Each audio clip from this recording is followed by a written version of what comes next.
Today we will continue with chapter 4, Entity Relationship Modeling or ERM.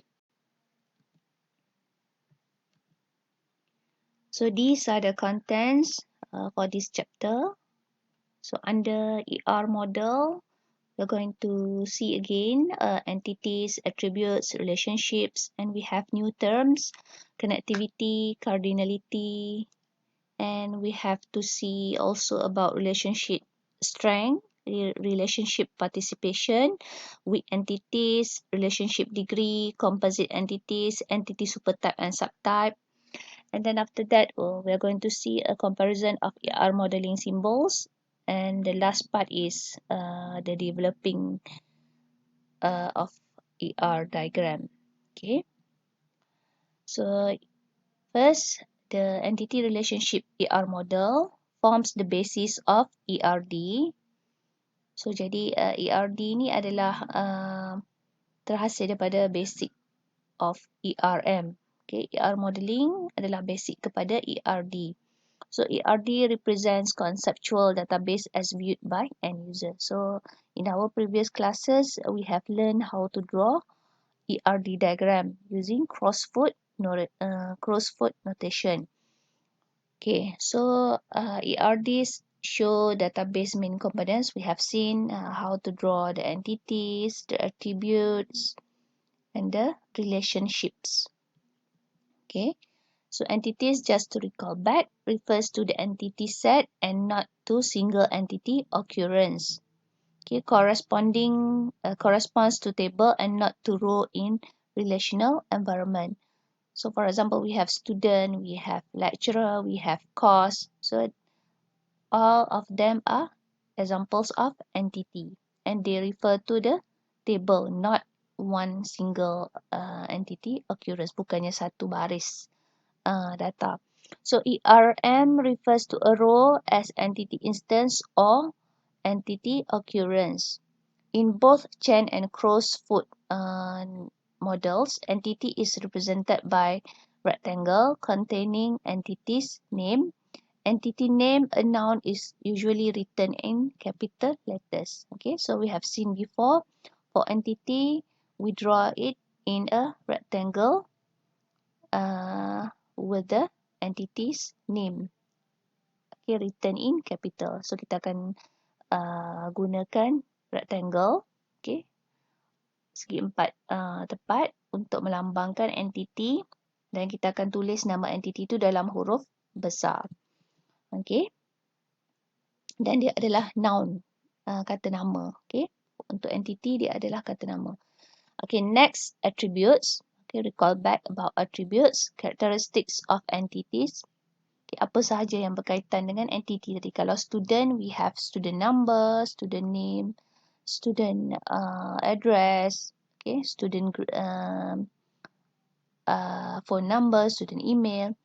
Okay, in chain model, attributes are represented by ovals and are connected to entity rectangle with a line. Each oval contains the name of attribute it represents. In crossfoot model, attributes are written in attribute box below entity rectangle. Okay, so as I said previously, we have two types of models to represent to draw the ERD. Okay, kita ada dua jenis model, iaitu chain model dengan crossfoot model. Okay, untuk melukis ERD. Okay, tetapi untuk our learning purpose for this semester, so we use crossfoot. Banyaknya guna crossfoot. Okay, so ada sedikit perbezaan antara crossfoot dan chain model. Okay, on your left is chain model. Kalau you tengok chain model, okay, so attributes are represented by oval and connected to entity rectangle with a line. Okay, kalau dalam chain model, in chain model, the entity name will be written in a rectangle. So the rectangle represent an entity. Okay, entity akan dilambangkan dengan segi empat tepat dan nama entity tersebut akan ditulis dalam segi empat tepat tersebut. Okay. Then all the attributes, okay, each attribute will be represented by oval. Okay, bentuk oval ni akan melambangkan satu attribute. Okay. Then all the attributes will be connected to the entity by using one satu anak panah tu lah, attribute. Okay. Satu not anak panah, line, satu line. Okay, then for crossfoot untuk entity, one entity will be represented by a rectangle. 1 segi 4 tempat ini akan melambangkan entity, dan nama entity akan ditulis dalam capital letter, sama juga dengan chain model dalam capital letter, but all the attributes will be written in the rectangle. Okay. So this is the main difference between crossfoot model and chain model. So throughout the semester, we will be using a crossfoot model. Okay, next, domain. Domain attributes have domain. Domain is attribute set of possible values. So attributes may share a domain. Okay, next, the primary keys. Okay, I have mentioned also about primary keys in our previous lesson. So for primary keys, it is underlined in the ARD. So if you use crossfoot model, okay, ini adalah cara primary key ditunjukkan dalam crossfoot model. So we have the entity name, we have the attribute, and then for the PK, car identification, vehicle identification number. Okay, untuk PK, it will be noted here, PK, and then underline. Okay, so key attributes are also underlined in frequent use table structure shorthand. Okay, ni kita panggil relational schema. Okay, we will see later. For example, table name, key attribute 1, attribute 2, dan attribute. So dalam relational schema, ni kita panggil relational schema bila kita tulis dalam bentuk ayat macam ni. Okay, table name, then bracket, close bracket.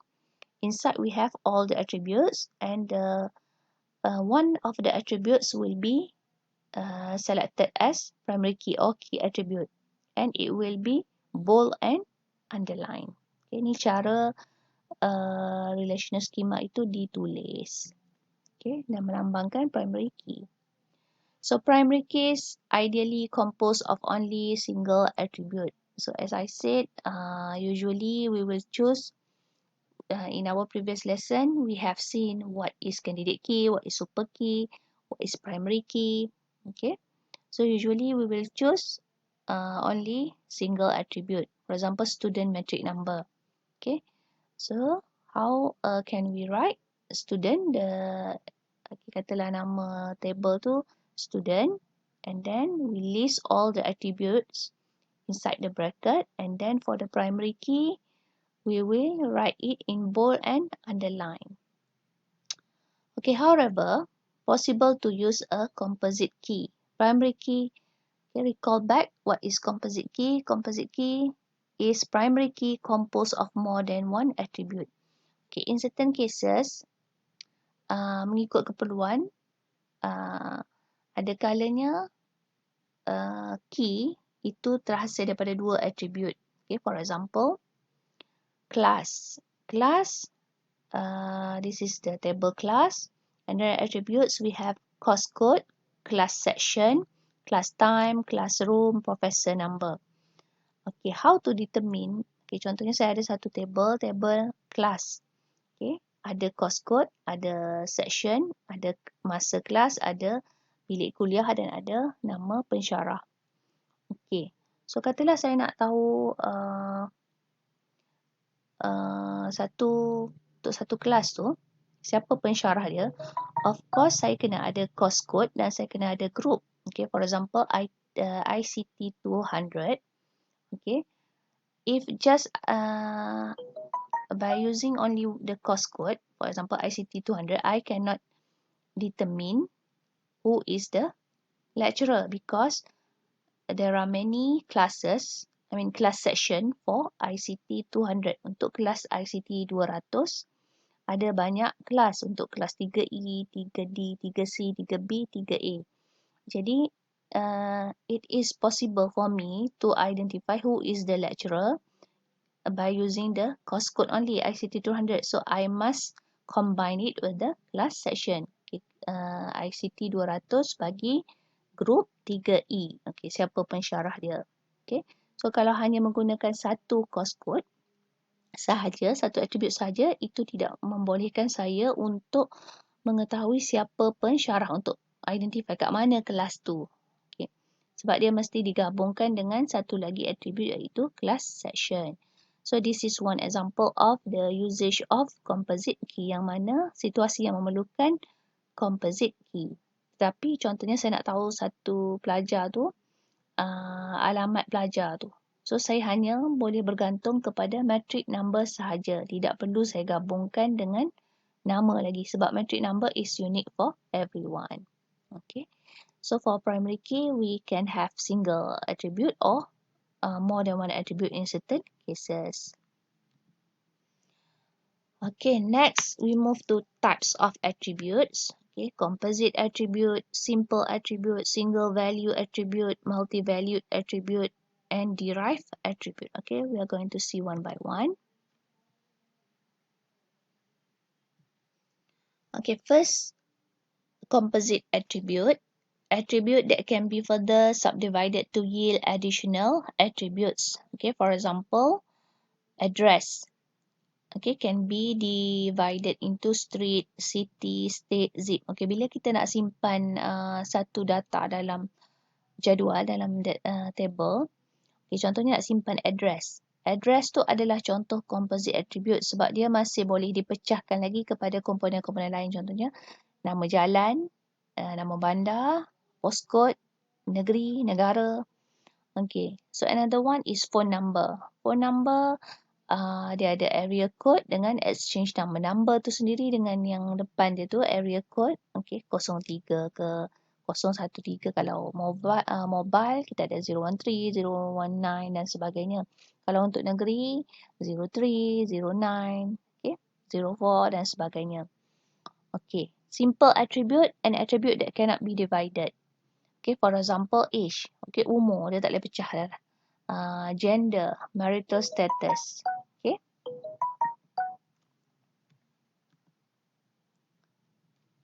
Then single value attribute. Okay, just now simple attribute and composite attribute. Next, single value attribute can have only a single value. For example, a person can have only one IC number. A manufactured part can have only one serial number. Okay, contohnya matric number, IC number itu adalah single value attribute. Tidak boleh ada dua nilai. Okay. Then multi-valued attributes can have many values. For example, a person may have several college degrees. A household may have several phones with different numbers. A car's color may be subdivided into many colors: roof, body, and trim. Okay, multi-value attributes ni contohnya macam warna kereta. Ada kereta yang bukan hanya pada satu warna, bumbung dia lain, body dia lain. Itu adalah multi-valued attributes. Okay, ataupun seseorang yang dia ada banyak sijil. Okay. Maksudnya untuk table dia perlu ada banyak, untuk satu attribute tu ada banyak nilai. Okay. So, multi-valued attribute in an entity. Okay, for example, okay, for entity car, okay, ada car vehicle identification number, car year, car color, and then mode code. Okay, and then if we use cross-foot model, it will be represented like this. Okay, okay, car and then PK, car vehicle identification number. Okay, underline, and then mode code, car year, car color. Okay, how to represent multi-valued attribute in an entity? Okay, it is represented by double line. Okay, dua line macam ni kalau untuk chain model. Tapi kalau untuk cross-foot model, tidak ada beza. There is no difference. Okay, we cannot identify multi-valued attribute from cross-foot model. Okay, so resolving multi-valued attributes problems. Okay, so kalau kita nak simpan data dalam table, kebiasaannya it is a good practice for us to divide. Okay, for the components of multi-valued attribute, kita divide untuk contoh untuk kereta tadi. Okay, katalah bumbung dia warna lah, ada setengah kereta bumbung dia warna lain, body dia warna lain, trim dia warna lain, interior dia warna lain. So, bila kita nak buat table, kita akan create section untuk setiap elemen pada kereta tu, bumbung, color, top color, body color, interior color, trim color. Okay, so lebih tersusun lah kita punya table. Sama juga dengan composite attribute tadi. Okay. Composite attribute tadi, contohnya alamat. Kebiasaannya bila kita nak isi data, kita akan pecahkan kepada street, city, state and seat. Okay. So it is a good practice to divide it. Okay, next. Although conceptual model can handle many-to-many relationship and multi-value attribute, you should not implement them in relational database. So macam saya kata tadi, untuk multi-valued attribute dan juga many-to-many, this one I have discussed with you last previous class. Okay, untuk many-to-many, kita akan pecahkan kepada dua one-to-many relationship. Dan juga untuk multi-valued attribute, okay, tidak patut di-implement dalam relational database. So, solution within original entities create several new attributes. Okay, contohnya untuk kereta tadi, katalah satu kereta tu ada banyak warna, bumbung warna lain, body warna lain, dalam dia warna lain. So, we create several attributes. Okay, top color, body color, internal color. So, one for each of the original multi-value attributes component can lead to major structural problems in table. Okay, create new entity composed of original multi-valued attributes components. Okay. Okay, ni yang kata kita pecahkan, create new entity composed of original multi-value attribute component. Yang ni yang maksudnya pecahkan kepada warna bumbung, warna body, warna dalaman. Okay, kalau kita still dalam, kita kekalkan just color sahaja, dia akan can lead to major structural problem in table. So mungkin ada kereta yang color dia satu color sahaja, ada yang banyak color, jadi tak standardized. Okay, berbanding, dan lebih baik kalau kita pecahkan kepada warna bumbung, warna body dan warna internal dan sebagainya. Okay. Okay. So this is what happened when we split the multi-value attributes into new attributes. Okay. Ini adalah solution untuk multi-value attribute tadi. Contoh, kalau kereta, kita akan pecahkan kepada car top color, car trim color, car body color. Okay. Daripada satu multi-value attribute, kita akan pecahkan kepada 3. So, this is using chain model. This is cross-foot model. Okay. Okay. So, next. A new entity set composed of a multi-valued attributes component. Okay. Okay, so in this figure refers to the first solution. Okay. Within original entity, create several new attribute. Maksudnya kita masih lagi dalam entity yang sama, tapi kita pecahkan multi-valued attribute tadi kepada several new attributes. Okay. This method, cara yang pertama ni akan lead to major structural problems in table. Okay. Kita masih lagi dalam entity car. Okay, tapi kita pecahkan color ni kepada 3 lagi attribute baru. Okay, that is the first solution. So, we move to second solution. Okay, a new entity set composed of a multi-valued attributes component. Okay, ni adalah cara yang kedua. Okay, create new entity composed of original multi-valued attributes component. Okay, so yang ini kita create satu lagi entity, maksudnya car color. Okay, car color tu, okay, kita tarik ke kita jadikan dia satu entiti baru. Namanya car color. Dan di bawah car color tadi, okay, kita ada juga car vehicle identification number and color section. Okay, dan kita letakkan di bawah satu entiti baru. Okay. So, one car may have one color or many colors. So, mungkin ada kereta yang ada satu color, ada yang banyak color. Okay. So, macam inilah kita pecahkan dia kepada entiti baru namanya car color. Dan kita letakkan di bawah itu color. Okay, contoh yang entiti ni, satu entiti baru, car color. So, primary key dia, kita ambil daripada sini, car vehicle identification number yang akan berfungsi sebagai PK dan juga foreign key. Dan satu lagi, PK adalah color section. Contohnya, kalau bumbung, kita letak color section bumbung. Kalau body, color section body. Okay, dan jadi combination of vehicle identification number dengan color section tu. Bumbung bagi kereta sekian-sekian. Okay. Kereta 1, 2, 3. Okay. Color dia apa. Okay. Kereta 1, 2, 3. Body section dia. Okay. Body. Color apa. Okay. So, itu adalah approach yang kedua. Dan approach yang kedua ni adalah lebih baik daripada approach yang pertama. Okay. Next, we move to derived attribute. Attribute whose value may be calculated, derived from other attributes, need not be physically stored within database, can be derived by using an algorithm.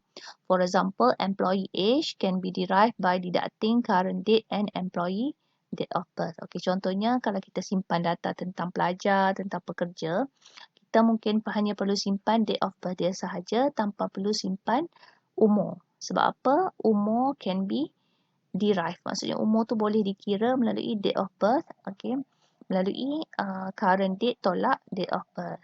Okay, jadi tak perlulah kita simpan data tentang umur. Okay, this is example of derived attribute. So derived attribute is represented by dotted line. Okay, garis putus-putus. Okay, dalam chain model it will be represented by dotted line.